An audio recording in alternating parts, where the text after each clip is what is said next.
चलेगी, नहीं चलेगी, नहीं चलेगी। हेमंत सोरेन गद्दी छोड़ो, गद्दी छोड़ो, गद्दी छोड़ो।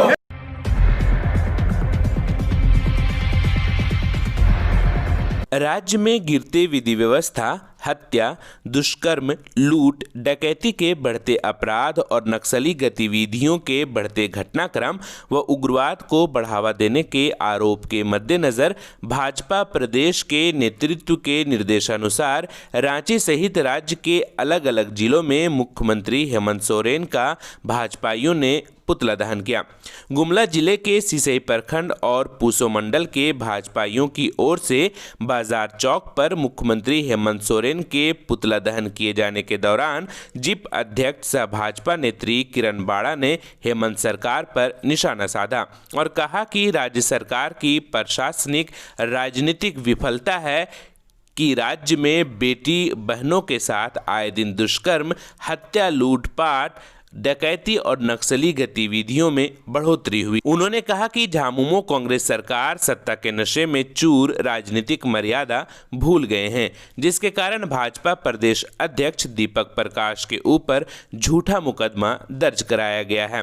घाघरा के भाई बहन की हत्या, सिसई में रोजी रोटी के लिए बिहार से सिसई आए फेरी वालों की हत्या, घाघरा में 40 वर्षीय महिला के साथ दुष्कर्म के बाद हत्या गिरती विधि व्यवस्था का परिचायक है।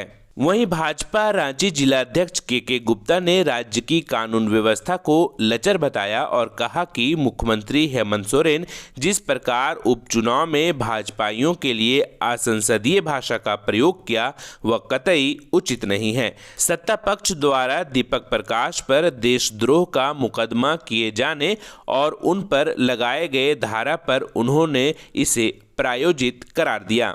पूरे झारखंड की मैं बात कहूंगी और पूरे झारखंड में आज जब से महागठबंधन की गवर्नमेंट बनी है, सरकार बनी है, तब से निश्चित तौर पर बलात्कार, हत्या, लूटपाट जैसी घटना काफी बढ़ा है। इस सरकार से जो आशा और उम्मीद था लोगों को कि बहुत बड़ा बड़ा आश्वासन और घोषणा किया था सरकार कि हम आदिवासी का बेटा है, गरीब का बेटा है, उनके ऊपर अत्याचार और शोषण और बलात्कार हो रहा है।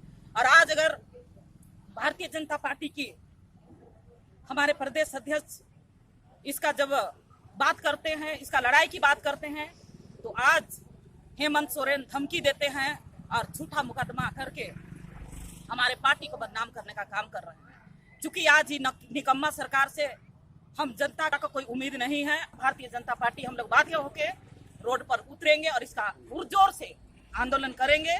चाहे हेमंत सोरेन सरकार को जितने लोगों के ऊपर FIR करना है, हम लोग जेल जाने के लिए तैयार हैं। दुमका और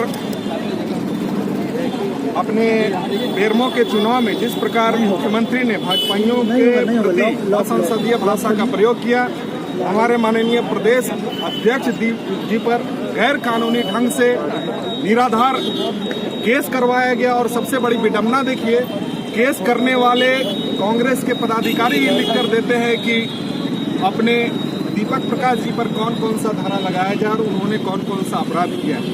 तो मैं यह कहना चाहता हूं आप सब मीडिया के मित्रों के माध्यम से, जिस राज्य में कांग्रेस के पदाधिकारी आने में जो धारा लिख कर देते हैं, यह पहली बार इस प्रकार की घटना घटी है।